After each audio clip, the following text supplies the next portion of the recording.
Ce magazine vous est proposé par le groupe NCA Assurance et Banque. Les archives d'Afrique, Alain Foka. Bonjour à tous et bienvenue dans ce magazine consacré à l'histoire contemporaine de l'Afrique à travers ses grands hommes. Nul n'a le droit d'effacer une page de l'histoire d'un peuple, car un peuple sans histoire est un monde sans âme. Vous avez voulu que le peuple assume le pouvoir. Vous voulez que le peuple ait le pouvoir. Le pouvoir pour le peuple, oui ou non? Oui! 3 ans déjà. 3 ans déjà qu'un carteron de capitaine à la fleur de l'âge et aux idées dites de gauche, avec à leur tête un certain Thomas Sankara, ont pris les rênes de leur pays. 3 ans déjà que la Haute-Volta, devenue Burkina Faso, le pays des hommes intègres, vit au rythme de la révolution. Une révolution qui a envoyé en prison et sanctionné les anciens dirigeants et qui a mis au travail l'ensemble du pays. 3 ans déjà que ces officiers trentenaires mènent leur pays comme on mène une armée, au pas cadencé et à un rythme effréné. Le Burkina Faso de 1985 ressemble à un immense chantier où toute la population est actrice du changement, participant à tous les travaux d'intérêt général, construisant elle-même ses rails de chemin de fer, ses ponts, ses barrages. Chacun plantant un arbre, construisant sa maison. Une révolution où les plus pauvres, le peuple comme on l'appelle, une fois n'est pas coutume, est prioritaire et bénéficie de l'attention des leaders, avec des mesures telles que la distribution des parcelles de terrain pour construire leur logement qui leur donne à espérer, qui leur fait comprendre qu'ils doivent se prendre en main et que le temps des privilèges est terminé. Une révolution qui a bouleversé les mentalités et changé les règles du jeu. Une révolution qui suscite de la méfiance chez quelques grandes puissances et chez certains voisins du Burkina. Mais surtout, de la curiosité, de l'admiration chez les Africains qui ont là leur nouveau héros. Celui qui dit tout haut ce que pense le plus grand nombre d'entre eux. Une révolution qui dérange. Suite de notre série d'archives d'Afrique spéciale, Thomas Sankara.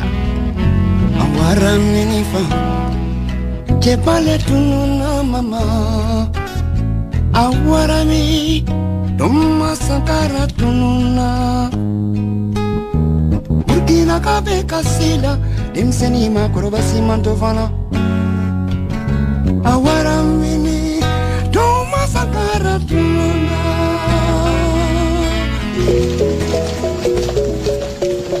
Il y a des retenues d'eau que nous avons creusées de nos propres mains, alors qu'ailleurs ce sont des grands engins qui les réalisent.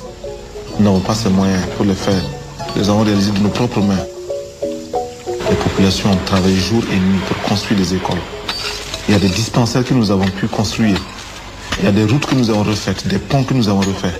Toutes ces réalisations faites dans un laps de temps aussi court séduisent de nombreux jeunes et braquent les feux de projecteurs sur le Burkina Faso que peu de gens jusqu'à l'avènement de la Révolution pouvaient situer sur une carte de l'Afrique. Thomas Sankara en profite pour faire passer ses messages, ses idées. Il mène une diplomatie particulièrement active pour un pays de la taille du Burkina Faso. Désormais, sa voix porte. Et il veut en profiter. Il faut préciser que nourri des nationalistes africains et des théoriciens du marxisme et léninisme, le combat ne peut pas se gagner juste au sein de son propre pays. Et pour que son modèle de mise en œuvre du développement soit montré en exemple, il faut jouer un rôle international. Il entretient d'excellents rapports avec le Ghana de Jerry Rawlings, qui est un ami proche et qui vient désormais régulièrement à Ouagadougou. Il voue une certaine admiration à ce lieutenant qui a initié lui aussi dans son pays une révolution qui bouscule les mentalités. Il faut préciser que Jerry Rawlings avait contribué à la préparation du putsch du 4 août qu'il a installé au pouvoir en fournissant les armes. Très vite, les deux pays vont organiser des manœuvres militaires conjointes. Thomas Sankara. C'était pour montrer à l'impérialisme de quoi nous sommes capables en Afrique. Beaucoup d'autres États africains préfèrent organiser leurs manœuvres en accord avec les puissances extérieures. Lorsque nous aurons de prochaines manœuvres, il faudra qu'il y ait de Harlem des combattants pour participer avec nous.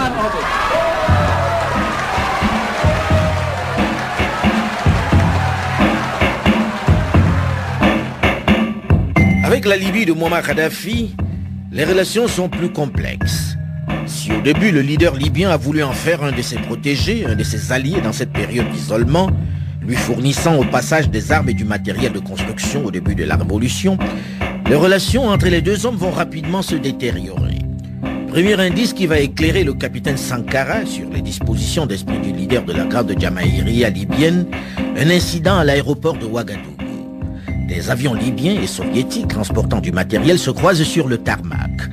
Les soviétiques s'étonnent que l'on décharge l'avion libyen avant le leur.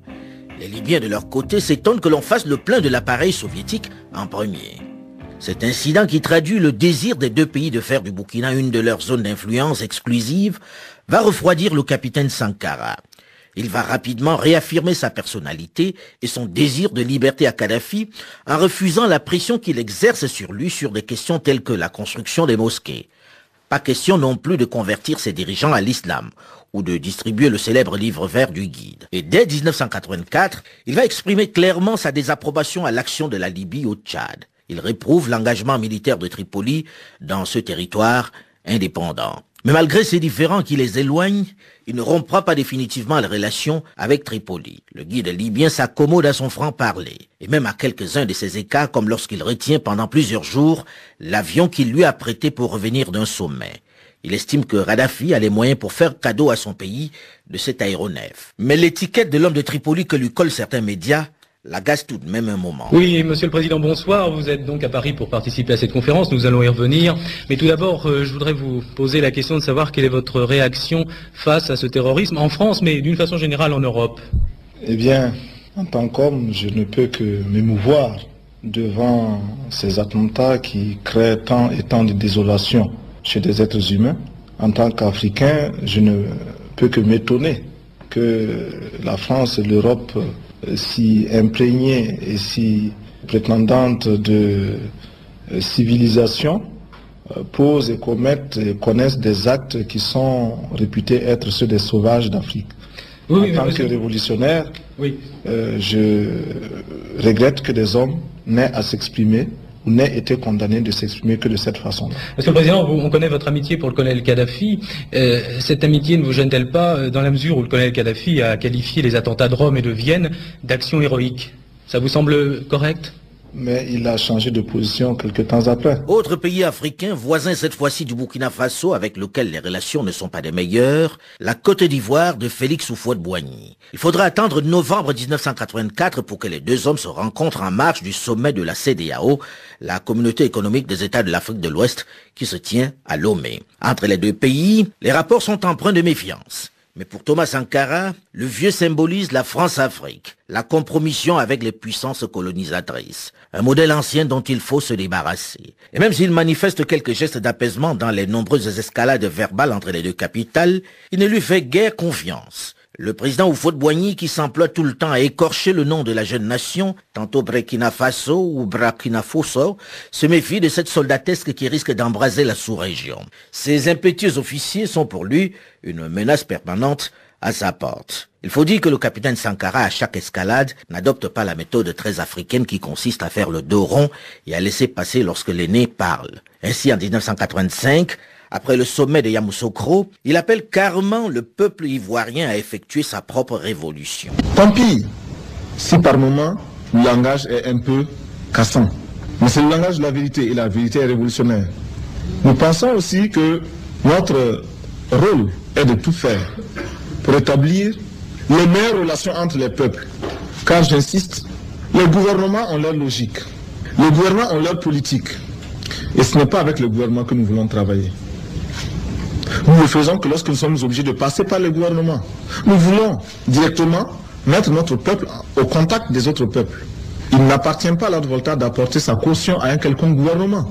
Et nous disons que réellement, ceux qui s'opposent à notre peuple s'opposent à leur propre peuple.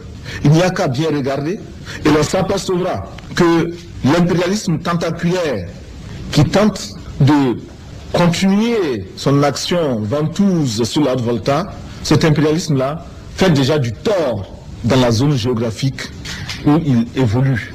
Ceux qui n'aiment pas le peuple voltaïque, ceux qui s'opposent au peuple voltaïque, de quelque façon que ce soit, sont ceux-là qui font du tort à leur propre peuple et veulent le maintenir sous leur domination. Domination évoluée ou domination primaire, mais domination quand même. Fidel Kientega, conseiller diplomatique et chef du département affaires politiques de Thomas Sankara. Un jour, le président Thomas Sankara m'a envoyé, tout jeune à l'époque, porter des messages au président Félix Houphouët-Boigny, qui m'a fait recevoir avec toute la considération qu'il fallait à l'époque et qui a tenu à ce que je ramène au président Thomas Sankara ce message qu'il le considérait beaucoup pour avoir été ce qu'il a été, c'est-à-dire ayant parcouru les mêmes chemins que lui, gauchiste, etc. Et qu'il ne le méprise pas, même si leurs chemins ne sont pas les mêmes. Mais il dit, on ne peut pas, avec l'âge et l'expérience qu'il a eu après, ne pas dire au fils, qui était Thomas Sankara, qu'il sera obligé, s'il parcourt les mêmes âges que lui, d'en arriver aux mêmes choses. Et que donc, par conséquent, il pense qu'il est bon pour lui, qu'il ne perde pas tout le temps du parcours qu'il a fait et qu'il opère des raccourcis. Jean-Marc Palme, ancien cadre du CNR, le Conseil national de la Révolution, et ex-ministre des Affaires étrangères de Blaise Compaoré. Oui, à un moment donné, nous avons été obligés quand même de nous poser des questions. Il y avait des provocations inutiles que l'on faisait. Par exemple, l'attitude vis-à-vis de la Côte d'Ivoire et de Félix Houphouët-Boigny, je ne vois pas ce qu'on y gagnait. Je vais prendre un cas. Houphouët avait proposé à Thomas, à la réunion de la CEDEAO en Mauritanie, de se présenter comme le prochain candidat à la présidence de la CEDEAO. Il n'a pas discuté du problème au CNR. Il en a parlé à certains de ses proches. C'est lorsque le sommet approchait, sommet qui se tenait au Nigeria, que la veille de son départ, il a convoqué une réunion et il a posé le problème. On lui a dit, c'est dommage que ce soit aujourd'hui qu'on parle de ce problème, parce que est-ce que ce n'est pas une provocation, une machination de la part du président Houphouët, compte tenu de l'attitude que nous avons envers lui pour nous humilier. Il a dit non, il ne croit pas. On a dit bon, on suivra. Voilà pourquoi certains ont estimé que la proposition de Houphouët n'avait absolument rien de clair. Et la suite va leur donner raison. Thomas Naïma avait accepté la proposition et s'est porté candidat. Mais arrivé à Abuja, il a pris contact avec Moussa Traoré. Il a pris contact avec Dada Jawara, Moussa Traoré du Mali, Dada Jawara du Gambie. Il a pris attache avec Babangida du Nigeria, qui l'ont assuré que eux, vraiment, c'est lui qui soutenait, Sylvie a fait cette proposition, ils sont d'accord. Mais dans la salle, c'est Dawda Jawara qui prend la pancarte du Gambie, se lève, qui propose Babangida comme président de la CEDEAO. Thomas a voulu parler, on a rabroué. Et c'est là où après, à son départ à l'aéroport d'Abuja, il fait une conférence de presse extrêmement incendiaire. Parce qu'il s'est rendu compte de la manipulation de Houphouët. Avec le Mali aussi, ce n'est pas la franche camaraderie. Entre Moussa Traoré et Thomas Sankara, le courant passe mal. Le président du Faso ne se gêne pas pour exprimer des critiques vis-à-vis de son voisin, Jean-Marc Palme. Au Conseil de l'Entente, Thomas avait fait l'objet de vives critiques de la part de tous les chefs de l'Entente. Et à son retour, il avait eu une attitude à la limite de l'irresponsabilité. Il avait fait un discours à l'aéroport où il fustigeait tous les pays environnants. Et le lendemain, la place de la Nation, un grand meeting de CDR où il insulte tout le monde et il dit « Chacun de ces pays a besoin de la révolution ». C'était pratiquement un appel de guerre. Et c'est ça qui nous a amené la guerre de Noël. Parce qu'après ce discours, beaucoup de camarades lui ont demandé « Est-ce que tu as des armes ?» Il dit « Mais pourquoi ?» Il dit « Mais tu viens de déclarer la guerre à tous les pays, et particulièrement au Mali. » Que non, c'est des histoires. Moussa ne nous a jamais attaqué. Et malheureusement, c'est ce qui est arrivé. Moussa Traoré ne va pas laisser impuni cet affront, cette insolence. C'est le début de ce qu'on va appeler la guerre de Noël, ou encore la guerre des pauvres. Après plusieurs incidents frontaliers a priori mineurs, impliquant des soldats venus rançonner des villageois du côté du Burkina, et une opération de recensement à laquelle s'opposent des fonctionnaires maliens, le 25 décembre, au matin, une véritable armada malienne entre en plusieurs points sur le territoire burkinabé. 150 chars se déploient, dont 20 s'acharnent sur la seule localité de Koloko. Après avoir bombardé des ponts où se trouvait encore la veille Thomas Sankara, ils s'attaquent à une richesse, à un objet précieux dans le Sahel, les châteaux d'eau. Les églises et les marchés ne sont pas épargnés. Le Burkina, qui n'a pas d'avion de combat et encore moins de bombardiers, envoie ses deux seuls appareils, les marchettis italiens, pour balancer des bombes sur la ville de Sikasso. La puissance de feu du Mali est nettement supérieure à celle du Burkina. Même s'ils résistent héroïquement, les Burkinabés sont quelque peu malmenés. Cette guerre qui oppose deux pays particulièrement pauvres va faire de nombreuses victimes. Le président Moussa Traoré va d'ailleurs avoir cette phrase terrible. Le Burkina n'aura pas assez d'un mois pour enterrer ses morts. Fin de citation. Une façon de souligner le caractère punitif de cette expédition militaire. Après d'intenses négociations et un impressionnant balai diplomatique des nations de la sous-région et du Maghreb, un accord de cessez-le-feu est signé par Sankara d'abord, puis par Moussa Traoré ensuite. Il entre en application le 30 décembre 1985. Seulement, les troupes maliennes restent sur leur position en territoire burkinabé. Ce n'est que le 17 janvier 1986 qu'ils conviennent lors d'un sommet à Yamoussoukro convoqué par le président Houphouët-Boigny du retrait des troupes des zones de combat. Je voudrais vous demander, camarades, de comprendre qu'entre le peuple malien et le peuple burkinabé, il n'y a jamais eu que l'amitié, il n'y a jamais eu que l'amour. Camarades, êtes-vous oui ou non pour l'amitié entre nos deux peuples? Êtes-vous oui ou non pour l'amitié entre nos deux peuples? Oui ou non pour l'amitié entre nos deux peuples? Alors, les masses populaires ont parlé. Les masses populaires dépositaires du pouvoir au Burkina Faso ont parlé.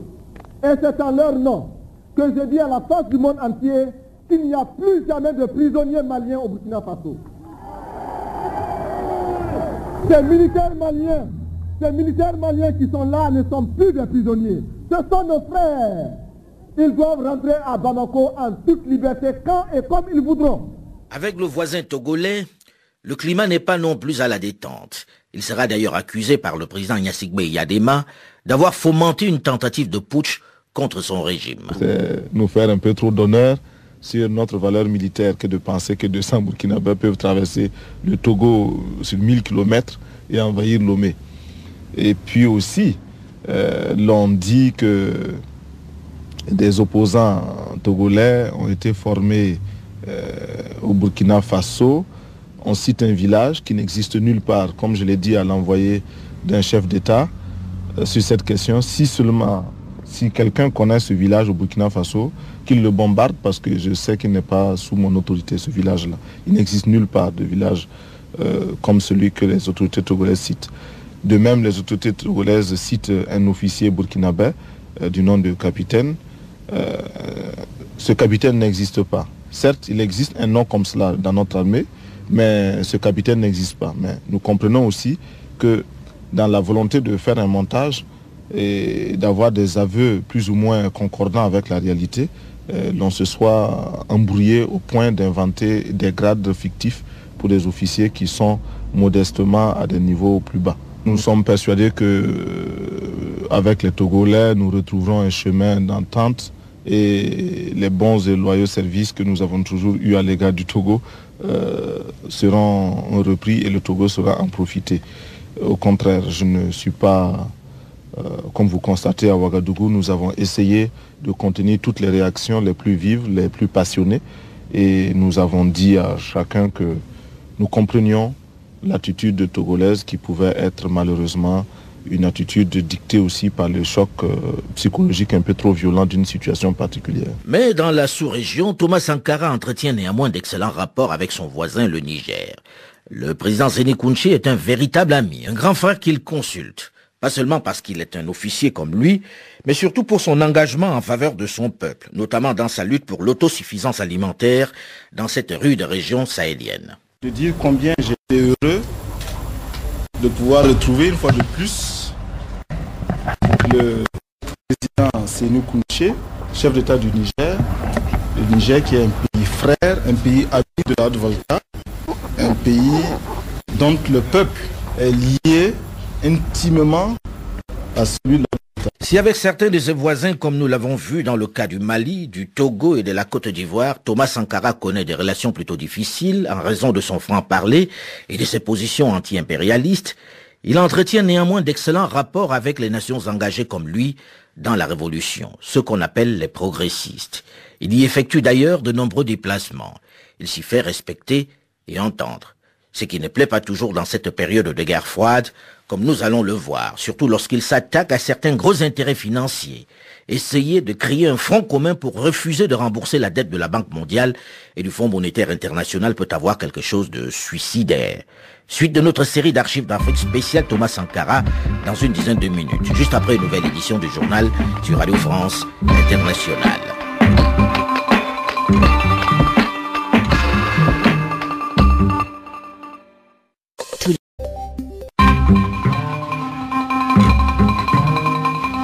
Les archives d'Afrique à la FOCA. Bonjour et bienvenue à tous ceux qui nous rejoignent seulement maintenant dans la seconde partie de ce magazine consacré à l'histoire contemporaine de l'Afrique à travers ses grands hommes. Nul n'a le droit d'effacer une page de l'histoire d'un peuple, car un peuple sans histoire est un monde sans âme. Monsieur le Président, faisons en sorte que nous mettions au point ce front uni d'Addis Abeba contre la dette. Faisons en sorte que ce soit à partir d'Addis Abeba que nous décidions de limiter la course aux armements entre pays faibles et pauvres. Les gourdins et les coutelas que nous achetons sont inutiles. À la tête d'un pays pauvre qui recherche des moyens pour son développement et qui déploie des trésors d'énergie pour organiser la production, Thomas Sankara et les leaders de la révolution burkinabé, nés au lendemain du putsch qu'ils ont perpétré, sont parvenus à se faire respecter sur la scène internationale. Même si leur style ne plaît pas toujours, même s'ils suscitent ça et là de la méfiance ou carrément de la critique, on ne les voit plus comme des simples putschistes avides de pouvoir ou des idéalistes dangereux. Leur engagement, leur implication dans l'amélioration et dans la participation de leur peuple à la gestion de la cité inspirent au moins du respect. Leur sobriété et leur désintérêt pour les paillettes et les ors de la République également séduisent. Mais le président du Faso n'en oublie pas moins de faire entendre la voix de son pays sur les questions internationales. Pour lui, le développement dépend du contexte international et la lutte contre l'impérialisme est indissociable de celle pour le développement du Burkina. Lieutenant Jerry Rawlings, ancien président du Ghana. La balkanisation du continent africain crée une situation très complexe. Nous sommes au milieu de tirs croisés entre les blocs de l'Est et de l'Ouest en pleine guerre froide. Vous savez, c'est une situation très compliquée à gérer pour nous, qui nous empêche d'être simplement africains. Notre survie dépend de notre alignement au bloc de l'Est ou de l'Ouest et non pas de notre africanité. Thomas Sankara considère qu'en tant que dirigeant révolutionnaire, comme Jerry Rawlings qu'on vient d'écouter, il doit lutter sur le plan international contre les injustices et manifester sa solidarité et son soutien à ceux qui sont opprimés.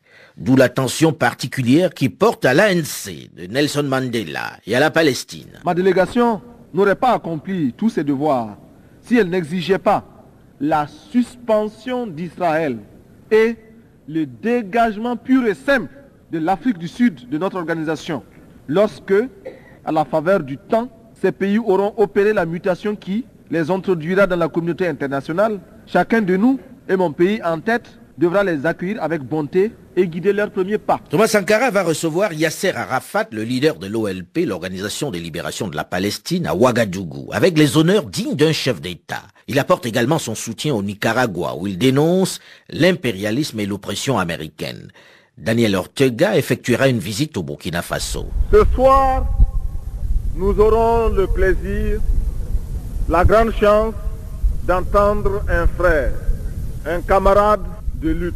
Le camarade Daniel Ortega et son épouse Rosario Murillo, accompagnés d'une forte délégation, ont choisi de visiter le Burkina Faso, ont choisi de visiter la révolution burkinabé. S'ils sont venus chez nous, ce n'est pas qu'ils ignoraient l'existence de ce pays. Les atlas, les cartes ont eu l'occasion de leur présenter notre pays depuis qu'ils savent lire et écrire. Mais s'ils sont venus chez nous, c'est parce qu'ils ont posé un acte, c'est parce qu'ils ont fait un choix de lutte, un choix de combat. En effet, les camarades nicaraguayens sont venus au Burkina Faso parce qu'ils sont convaincus que nous avons à communiquer, que nous avons à échanger nos expériences et que nous avons à nous appuyer mutuellement. Le Nicaragua, c'est ce petit pays d'Amérique latine qui est directement confronté à l'impérialisme. C'est ce petit pays qui, depuis plus de 400 ans, a souffert de la colonisation la plus barbare, puis a eu à souffrir de l'exploitation sanglante, du pillage d'une clique animée par un certain Somoza. Camarades, Somoza! Somoza! Somoza! Bien sûr, après les Abbas Somoza, les États-Unis ne sont pas oubliés. Pour eux, le Nicaragua, Dieu est très loin et les États-Unis sont tout proches. Thomas Sankara voyage beaucoup dans les pays dits du bloc de l'Est dans cette période de la guerre froide. En octobre 1986, il se rend en Union soviétique à la tête d'une importante délégation d'une 50aine de personnes, ce qui naturellement suscite de nombreux commentaires dans la presse occidentale. Julia Ficatier du journal Langue Croix. Ma question s'adresse au capitaine Sankara. Je voudrais savoir qu'est-ce que vous avez été chercher à Moscou et à Cuba dernièrement, parce que vos voyages posent aussi question à la France, mais aux pays voisins comme la Côte d'Ivoire. Bon, j'ai été à Moscou, j'ai été à Cuba et ailleurs aussi. Je n'ai pas seulement été dans ces pays-là, parce que nous entretenons d'excellentes relations avec ces pays, avec les dirigeants de ces pays. Nous avons des projets qui nous paraissent extrêmement importants pour notre développement. Nous recherchons des partenaires. Si un pays plus proche peut nous éviter un long déplacement jusqu'à Moscou, nous ne voyons absolument aucun inconvénient. Personne ne m'a offert une aide que j'ai refusée. Je ne crois pas. Il me manque seulement un Concorde, parce qu'il y en a qui ont les moyens, c'est tout. Avec la France, les relations ne sont pas des meilleures. L'épisode Guy Pen, le monsieur Afrique, soupçonné d'être à l'origine de son arrestation du temps où il était Premier ministre, n'est pas oublié. Et les Français qui vivent à Ouagadougou sont obligés de supporter les discours où l'on dénonce les impérialistes et en particulier la France. Il faudra attendre février 1986 pour qu'ils se rendent officiellement à Paris pour rencontrer François Mitterrand. Vous avez rencontré le président Mitterrand hier, je crois. Alors ces relations avec la France s'améliorent, les relations du Burkina Faso et de la France? Écoutez, je regrette que les relations entre le Burkina Faso et la France soient perçues de façon contentieuse. Nous avons des relations qui sont parfois difficiles, chacun estimant de son côté qu'il est insatisfait. Il convenait de discuter avec les autorités françaises, d'en rechercher les causes et de proposer des solutions. Je pense que ce contact a été positif. Mais vous n'avez pas l'impression que quelquefois vous êtes mal entendu à Paris dans la mesure où vous souhaitez de l'aide, bien sûr, mais quelquefois aussi d'une façon un peu difficile, car vous n'hésitez pas à qualifier la France d'impérialiste parfois. Mais c'est à ce prix aussi que l'on se construit. Nous ne pouvons pas attendre de l'aide de façon inconditionnelle, d'où que cela puisse venir. Et le minimum d'indépendance de pensée, indépendance d'action, indépendance politique, se réalise par le devoir de dire aussi ce que nous pensons, de l'aide d'où qu'elle vienne. Ce n'est pas parce qu'il demande de l'aide qu'il va brider sa liberté de ton. Et le président François Mitterrand, en déplacement au Burkina Faso en novembre 1986, 10 jours après avoir reçu en France le président sud-africain Peter Botha et Jonas Savimbi, va subir les critiques sans détour de son hôte Thomas Sankara. Levant un toast à la fin du dîner de gala offert en l'honneur du président, Sankara attaque. Des tueurs comme Peter Botha ont eu le droit de parcourir la France si belle et si propre. Ils l'ont taché. Ils l'ont taché de leurs mains et de leurs pieds couverts de sang. Et tous ceux qui leur ont permis de poser ces actes en porteront l'entière responsabilité ici et ailleurs, aujourd'hui et toujours. Fidel Kientega, c'est vous qui rédigiez la plupart des discours du président Thomas Sankara. C'est vous qui avez écrit celui-là? Thomas, quand il lisait un discours, il le rendait mal même quand le contenu était bien. L'élan dépassait souvent l'écrit auquel il devait s'attacher. L'ambassadeur de France, je me souviens qu'il s'appelait Jacques Leblanc à l'époque, m'avait contacté pour dire, l'échange de toast, est-ce que vous avez le discours du président? Et pendant longtemps, je n'ai pas accédé à sa demande et je n'en parlais pas d'ailleurs au président jusqu'à ce qu'un jour, comme ça, en discutant avec lui à bâton rompu, je lui dis, il y a l'ambassadeur de France qui me harcèle pour votre projet de discours. Il me dit, mais pourquoi tu ne lui en donnes pas un? Je dis non, pour la simple raison que vous ne le lirez pas. Autant ne pas me fatiguer à le préparer. Il me dit non, va lui faire lui un projet de discours parce que la réalité, les plus belles improvisations viennent de longues préparations. Je m'inspire toujours de ce que tu écris, même quand je ne le lis pas in extenso. Et donc, effectivement, j'ai préparé un projet de discours pour l'ambassadeur Jacques Leblanc, qui certainement l'a fait passer au service de l'Élysée, qui ont préparé aussi un discours en conséquence, comme réponse. Et le jour de la rencontre des deux, sur l'esplanade au palais présidentiel, je suis allé avec la chemise déposée devant le chef de l'État et je me suis mis en retrait. Et il l'a effectivement ouvert. Excellence, Monsieur le Président, Messieurs les ministres, Monsieur, il l'a refermé. Il l'a refermé pour marteler toutes ses critiques, dont celle relative à l'aide de la France en baisse et à l'expulsion des Maliens. Mais au passage, il va surprendre le président François Mitterrand en émaillant son discours de quelques détails qui vont aussi le séduire, notamment l'origine de son nom qui signifie terrain moyen dans le Berry, ou encore son rituel annuel, à savoir sa balade à Solutré, qui lui enseigne l'effort, la halte de l'amitié et l'unité de l'esprit.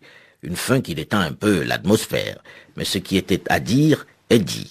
François Mitterrand, sur le ton de la plaisanterie, mais également avec par moments des intonations professorales, lui répond point par point, et finit par noter au passage que l'Afrique a été pillée.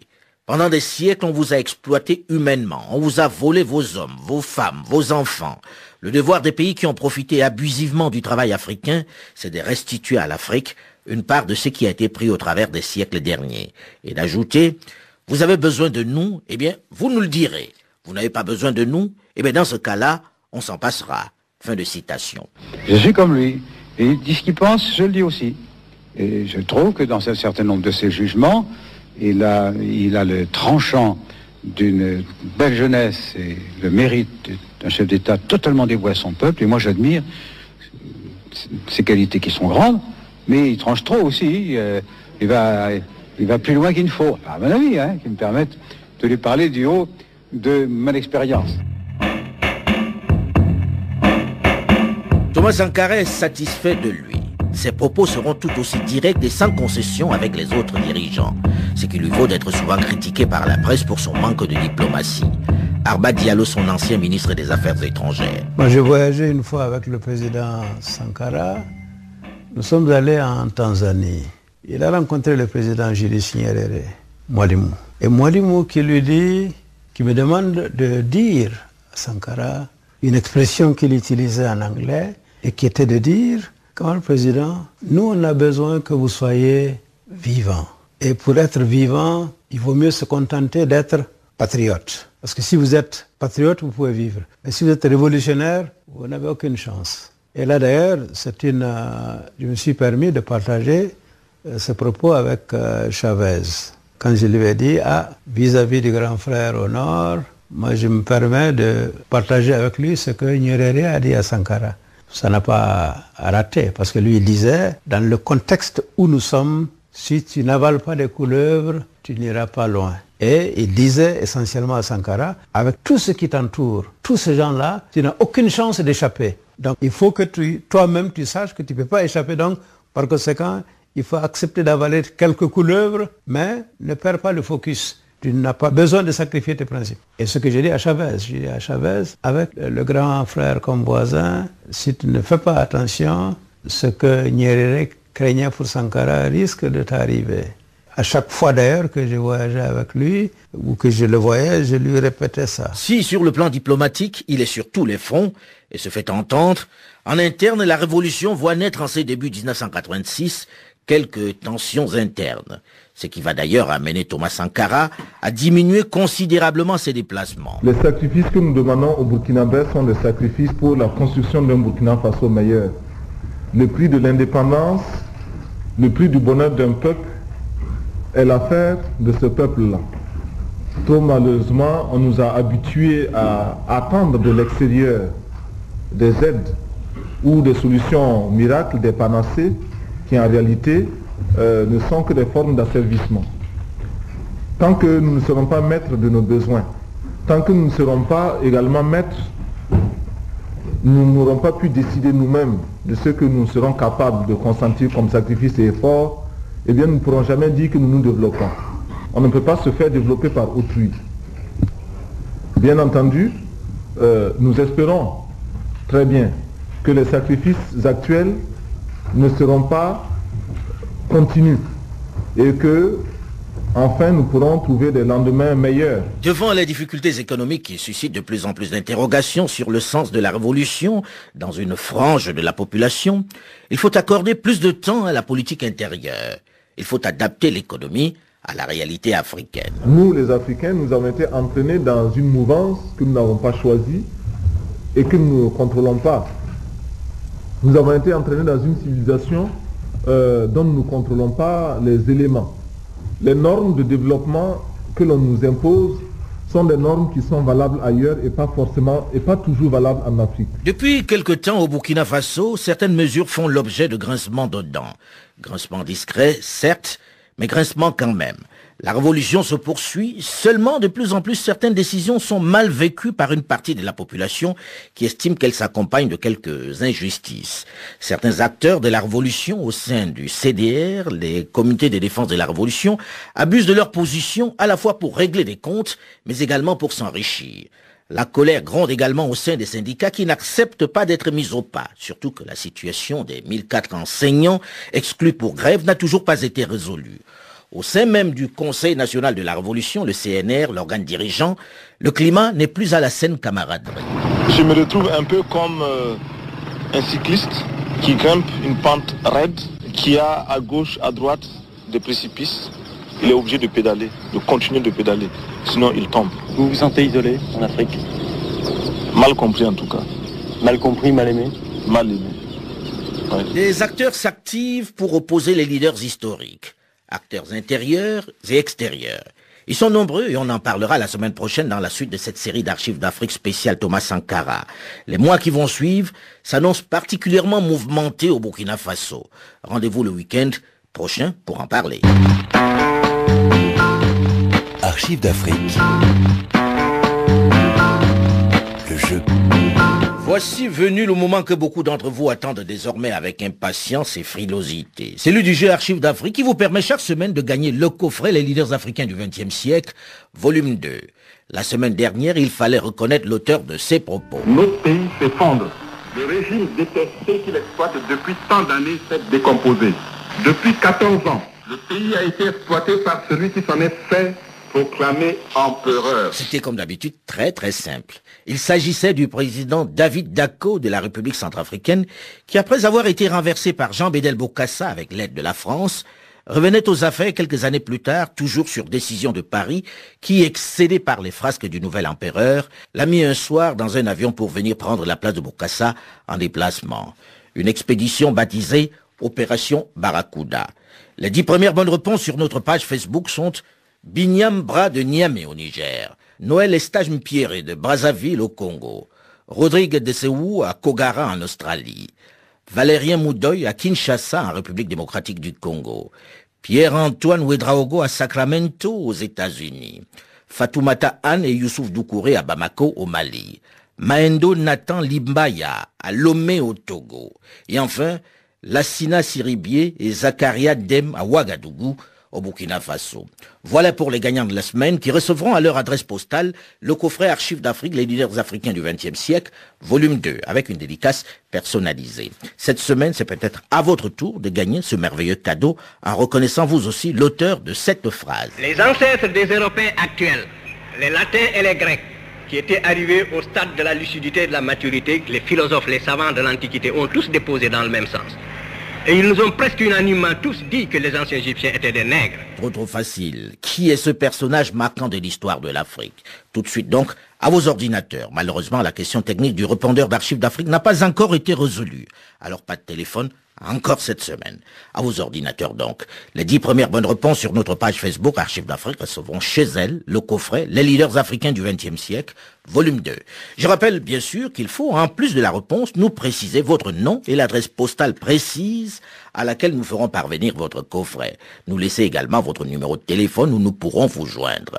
À vos ordinateurs et n'oubliez pas que vous avez également la possibilité de réécouter l'émission sur le site de RFI et de continuer de réagir comme vous le faites sur notre page Facebook ou encore nous rejoindre sur archivesdafrique.com. En un mot, archivesdafrique.com bien sûr. Delphine Michaud, Olivier Raoul et Alain Foucault, nous vous donnons rendez-vous la semaine prochaine, même heure, même fréquence pour la suite de la série d'Archives d'Afrique consacrée à Thomas Sankara. Dans un instant, une nouvelle édition du Match Radio France International. Bonne fin de week-end. Ce magazine vous a été proposé par le groupe NCA, Assurance et Banque, présent dans 11 pays d'Afrique subsaharienne.